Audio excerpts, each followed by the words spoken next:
Okay, so let's dive into a text you probably know by heart, but I'm guessing you've never really looked at it.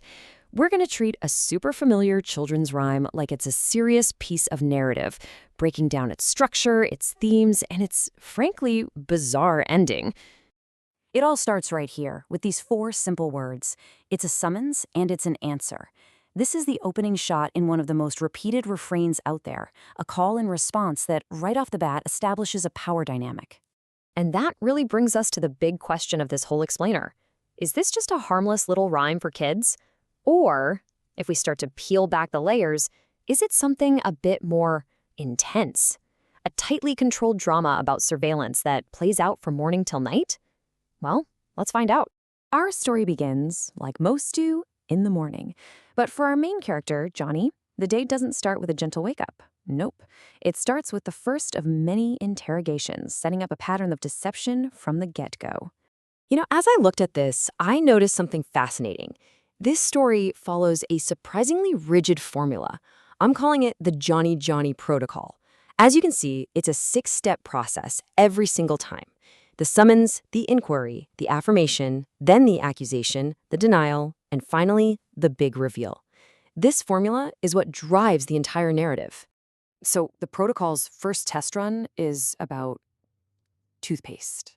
I mean, the stakes are ridiculously low, right? But it's actually a crucial scene. It immediately sets up the core tension of the whole story. Johnny lies, and his parents are always trying to catch him. The entire thing is built on this cycle. And yeah, it doesn't take long for that protocol to kick in again. This time, it's Papa, and it's the classic charge, eating sugar. The structure is exactly the same, and the outcome is too. Denial, the inevitable discovery, and that final triumphant, ha-ha. So let's just pause on that. Before Johnny has even had a bowl of cereal, he's already been through 2 separate interrogations by 2 different people. The surveillance is constant.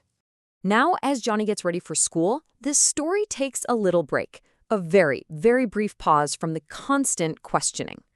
And this moment gives us a really interesting contrast. See, Papa asks where Johnny's shoes are, and when Johnny doesn't know, Papa just helps him find them. There's no accusation, no test. It's this rare little glimpse of a normal parent-child interaction, a totally different dynamic. With the shoe situation handled, Johnny's off. He says his goodbyes, and the story moves to a new location. But, as we're about to see, leaving the house doesn't mean leaving the surveillance behind. Not at all. So that Johnny protocol, it just adapts to its new setting, the classroom. A new authority figure, the teacher, steps right into the role of the person asking the questions. This comparison here is so telling. At home, all the questions are about consumption, what Johnny is putting into his mouth.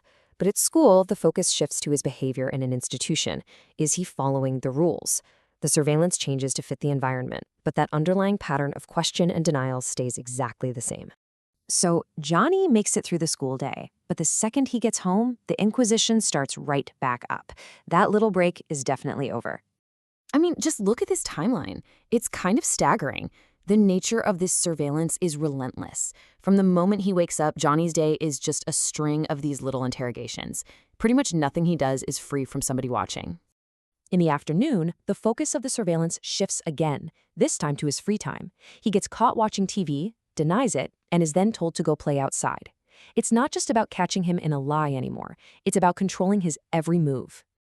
All right, so the day is winding down and we're at the final act. Time for one last confrontation, one final lie, before Johnny is finally allowed to go to sleep. And this is where the story gets a bit of a 21st century update. The final crime isn't sugar or toothpaste, it's playing video games. That timeless protocol gets applied to something very, very modern. But you got to pay close attention to how this one ends, because it's different. There's no open your mouth, no ha-ha. The protocol is broken. After Johnny denies it, Papa doesn't push for the truth. He just says it's bedtime. The whole cycle is ended, not by finding out the truth, but just by a command. And right when you think the story is just quietly wrapping up, it takes a seriously bizarre turn. The cycle of interrogation is over, and with it, the narrative itself just completely unravels. The story of Johnny, his lies, his parents, it just collapses into itself. With absolutely no warning, no transition at all, the text just cuts to Old MacDonald? What? We've been thrown into a totally different nursery rhyme. Johnny is just gone. And then, just as suddenly, we get a line from Humpty Dumpty. The narrative isn't just changing course, it's shattering into this collage of other totally unrelated stories. And the last line we get is from a song about 5 little nuts. It makes absolutely no sense. The world, the characters, the plot we were just following have completely dissolved into this strange narrative fever dream. So there's no resolution. We never find out what happens. Does Johnny ever change? Do his parents learn to trust him?